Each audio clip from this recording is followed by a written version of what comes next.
ஒரு அழகான கடற்கரை கிராமத்தில் வரதனும் ஜானகியும் வாழ்ந்து வந்தனர். அவர்கள் ஒருவருக்கொருவர் மிகுந்த அன்பு வைத்திருந்தனர். அவர்களின் வீடு செடிக்கொடிகளுடன் மிகவும் அழகாக இருந்தது. ஆனால் அந்த வீட்டில் குழந்தைகளின் சிரிப்புச் சத்தம் மட்டும் கேட்கவில்லை. இது அவர்களை அவ்வப்போது கவலைப்பட வைத்தது. ஒரு நாள் அவர்களின் பெரியவர் ஒருவர், நீங்கள் ஏன் திருப்புல்லானி ஆதி ஜெகந்நாதர் கோயிலுக்கு செல்லக்கூடாது? அங்கு சென்றால் உங்கள் மனக்குறை நீங்கும் என்று கூறினார். இதைக் கேட்டவுடன் வரதனும் ஜானகியும் மிகுந்த நம்பிக்கையுடன் அந்த புனித பயணத்திற்கு தயாரானார்கள். திருப்புல்லானி கோயிலின் கோபுரம் வானத்தை முட்டுவது போல் உயர்ந்து நின்றது. அதன் சிற்பங்கள் ஜானகியை வியக்க வைத்தன. இவ்வளவு பெரிய கோயிலில் இறைவன் நமக்காக காத்திருக்கிறார் என்று வரதன் ஜானகியின் கையை பிடித்துக்கொண்டு சொன்னார். இருவரும் மெதுவாக கோயிலுக்குள் நுழைந்தனர். முதலில் அவர்கள் பத்மாசனி தாயார் சந்நிதிக்கு சென்றனர். அங்கே தேவிக்கு குங்குமாபிஷேகம் செய்ய ஏற்பாடு செய்தார்கள். ஜானகி ஒரு தட்டில் சிவந்த குங்குமத்தை ஏந்தி நின்றார். அந்த தாயின் அருளால் தன் மடி நிறையப் போவதை அவள் உணர்ந்தாள். பிறகு அவர்கள் ஆதி ஜெகந்நாதர் சந்நிதிக்கு சென்றனர்.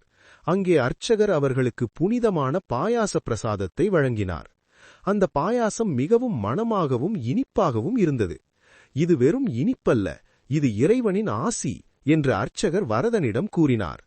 கோயிலின் ஒரு ஓரத்தில் அமர்ந்து வரதனும் ஜானகியும் அந்த பாயாச பிரசாதத்தை பகிர்ந்து கொண்டனர்.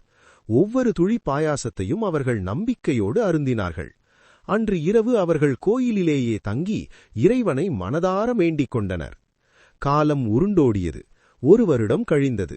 வரதன் மற்றும் ஜானகியின் வீட்டில் இப்போது ஒரு புதிய சத்தம் கேட்டது. அது ஒரு பச்சிளம் குழந்தையின் அழுகைச் சத்தம். அவர்களுக்கு அழகான ஒரு ஆண் குழந்தை பிறந்தது.